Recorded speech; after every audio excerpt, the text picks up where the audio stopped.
Hey,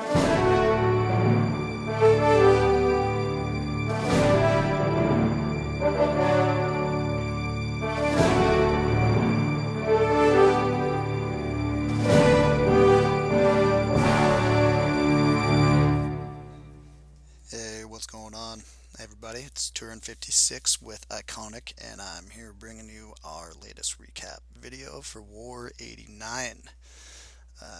Let's get to it. Boom. There we go. Back on the winning track. This is kind of cool. Check this out. Look down towards the bottom of that war log. iKonik versus Exogenesis. Hey, who'd we just fight? Exogenesis. This was a rematch. Pretty cool. I'd never seen one of those before, so it was kind of fun to go up against these guys.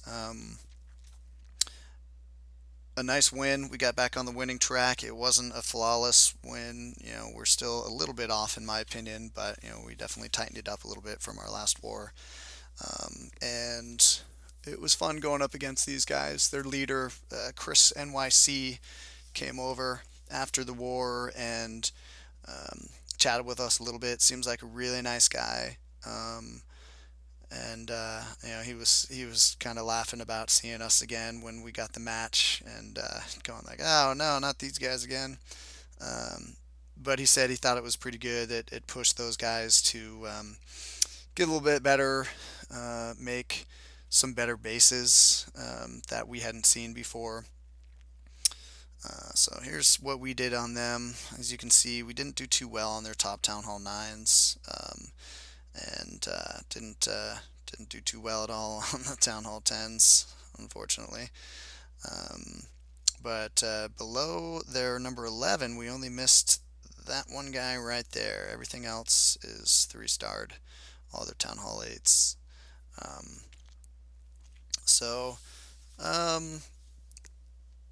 I'll show you what we did here. This is our attacks if you guys want to look through those, see what you did. So we had some nice attacks this war. It was a little bit hard to choose from. As you can see, we had 19 3-star attacks there versus their 9, and that was the difference. I mean, that really, hey, that's what it comes down to most wars. How many bases can you 3-star? And something that Chris said when he was visiting us at the end of the war just kind of indicated to me that their attitude isn't, they're not necessarily trying for 3 stars. They are content with 2 stars, and that's a successful attack for them. He said that one of his attacks, he only got 1 star on it, and it was a failure because he didn't get 2. Our mindset at iKonik is it's a failure if we don't get 3. 2 is acceptable in some cases. Town Hall 10s we're trying to 2.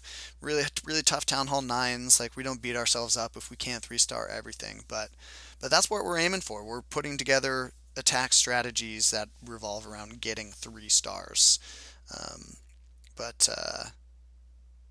Yeah, hats off to those guys. They definitely improved since the last time we fought them, so that was pretty cool to see. So we'll go through some of these attacks here. I've got 3 to show you today, and I picked them, each one of them, for a specific reason. There's like a little something or other that I wanted to talk about on the attacks. First one here is MOD, Master of Doom, taking on For the Noodles. I like that name. That's a cool name. Hog Attack. Here, just kind of deploying some hogs, probing for traps. Didn't trigger one there, not going to trigger one over here. So, not a complete fail on the probe, but you get the clan castle lure, and at least there's not Teslas there. So, pretty basic clan castle kill over here. Just the witches in clan castle, couple little whizzies to clean them up. And what I wanted to show you about this attack was the way the hogs were deployed down here. It's not a true Asian wall, I guess, but it's kind of a big clump, and it's really nice because, as you can see here, there's 2 giant bombs there, and it's only 1 or 2 hogs that trickle off in each side that trigger those because of that spread deployment.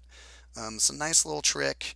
That can be used if you know where double giant bombs are, or even just single bombs that you just don't necessarily want to use this heal spell there. But that was nicely done. Um, this base, when you look at it, I was like, okay, it's moving through the base and it's just about done. There's only three or four defenses left. The hogs are doing really well. Here are the spells. Down to that last archer tower. This archer tower is going to go down and it's over. Oh, but wait. Look, there's the two Teslas up top. Um, this base was kind of obvious in its setup.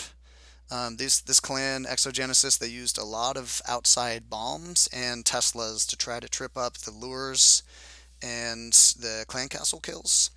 Um, and that one was kind of obvious. I mean, you don't really know what's up there, but it was just so appealing to lure north and kill your clan castles up there because it was the furthest away from any defenses that it was too appealing. So it was a nice call, dragging them out to the east there and killing the clan castle there. Um, let's do a little speed up here. This is all just clean up at the end. So nice attack there.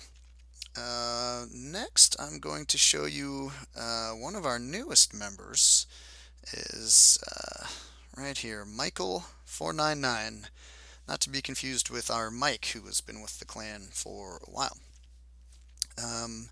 So Michael does a really nice hogowiwi here on Swagnard.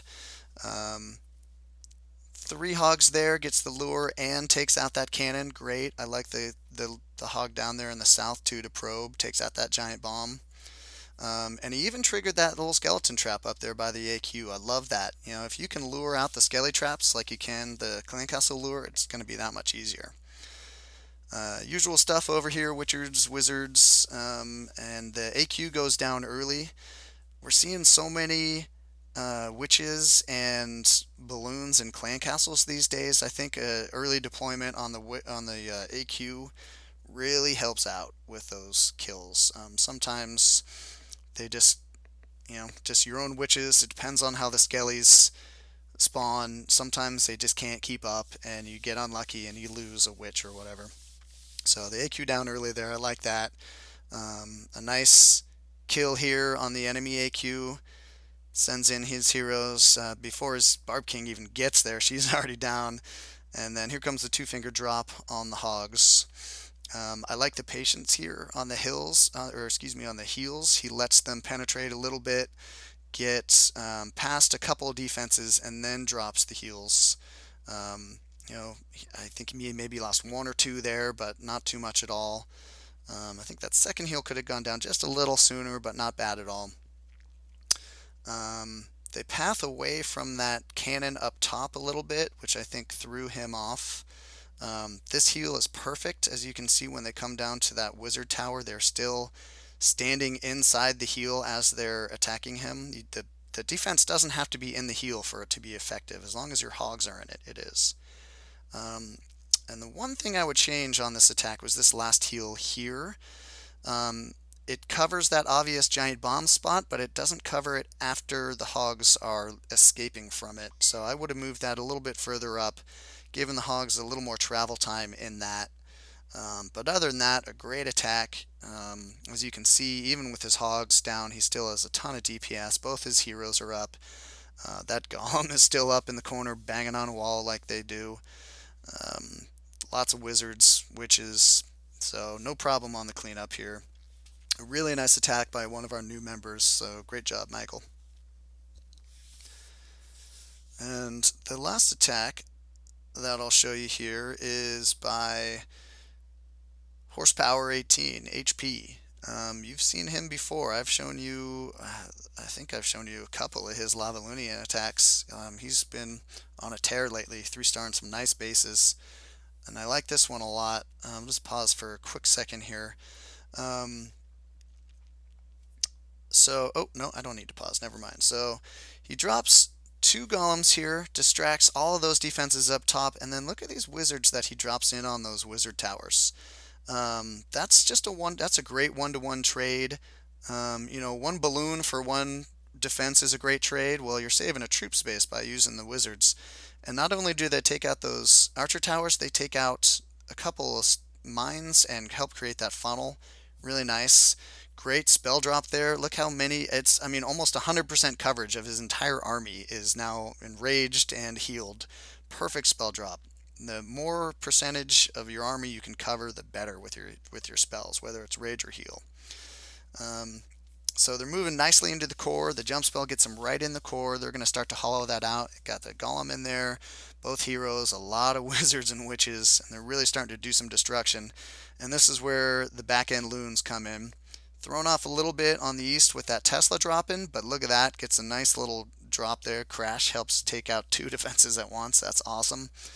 And he's just kind of slowly but surely deploying them. You don't need to be in a mad dash with those back end loons. Just strategically drop them, 1 or 2 per defense. That's how you do it. He's starting to lose his loons here, and it starts to look like this attack is going to peter out and not get the 3-star, but he still has some golems up, and look at that. He still has both hero abilities, and that is going to turn out to be huge. And one of the biggest reasons why this attack worked is because he was patient on those hero abilities. It's so easy to use them early on in the core when it's just chaotic and you're like, just use it. But he does a great job. There's that BK ability, and here comes the AQ ability. There's like 5 defenses left at the end there, and being able to have those abilities there was huge. The AQ comes in and she takes out pretty much everything that's left by herself because she had that cloaking ability still. If she hadn't had that, she would have been done. So great job, HP. Another nice 3-star bud. Well done. Keep up. Good work. So that's it for round 2 versus Exogenesis. Our official record versus Exogenesis is now 2-0. And the win this war puts us at 73, 13, and 3. Ominous. Lots of 3s in there. So hopefully that doesn't mean that something bad is going to happen. All right, you guys. Fun war. I had a good time in this one. Nice job, everybody. Keep up the good work. And we'll see you next time.